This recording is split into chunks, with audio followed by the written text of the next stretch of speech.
সুমন আহমেদ আপনি জানতেছেন electric bat দিয়ে মশা মারা যাবে কিনা, বিষয়ে আমাদের একটা ভিডিও আছে, দেখে নিতে পারেন। ভাই সুমন, ইলেকট্রিক ব্যাট দিয়ে মশা মারা যাবে, যদিও অনেক আমরা নিষেধ করেন, যারা নিষেধ করেন তাদের চাইতে যারা নিষেধ না করেন তাদের মতটি বেশি শক্তিশালী। শেখ মোহাম্মদ সাল্লাহ মজিদ হাফিজাহুল্লাহ ইসলাম কিউতে এটাকে জায়েজ বলেছেন, এবং সৌদি আরবের অন্যান্য বড় বড় স্কলারগণ তারাও জায়েজ বলেছেন, এবং তারা যে যুক্তি পেশ করেছেন সেটি হলো, দলিলগুলো অত্যন্ত শক্তিশালী। সেটি হলো তারা বলেছেন যে আগুন দিয়ে কোনো পশু পাখি পুড়িয়ে মারা জায়েজ নাই, কিন্তু ইলেকট্রিক ব্যাট দিয়ে যে মশা মারা হয় সেটা আসলে আগুন দিয়ে পুড়িয়ে মারা হয় না, ইলেকট্রিক শক দিয়ে মারা হয়।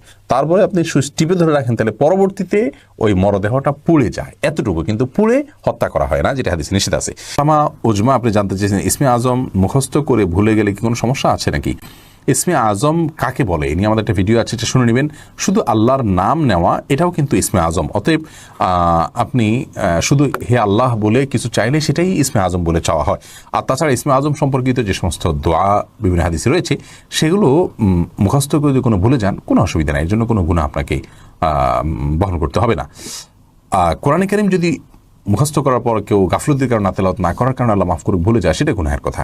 পরে সুইটি আহমদ আপনি জানতে চেয়েছেন রোগের জন্য তাবিজ ব্যবহার করা জায়েজ হবে কিনা। রোগের জন্য তাবিজ ব্যবহার করা ইসলামী শরিয়ার শিক্ষা নয়, সুন্নাহ নয়। রাসূল আকরাম সাল্লাল্লাহু আলাইহি ওয়াসাল্লাম ঝাড়ফুঁকের শিক্ষা দিয়েছেন।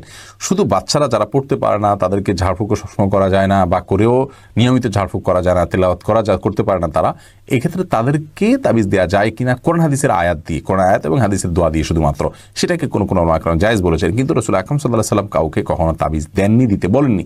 তিনি যেটা বলেছেন ঝাড়ফুঁক করা নিজের জন্য, অন্যের জন্য। অতএব তেল পোড়া, পানি পোড়া বা বিভিন্ন আয়াত তেলাওয়াত করে ফুঁক দেওয়া, এটাই হলো মূল ট্রিটমেন্ট, সেটাতে আমাদের যাওয়া উচিত। সুন্নাহ সেটাই।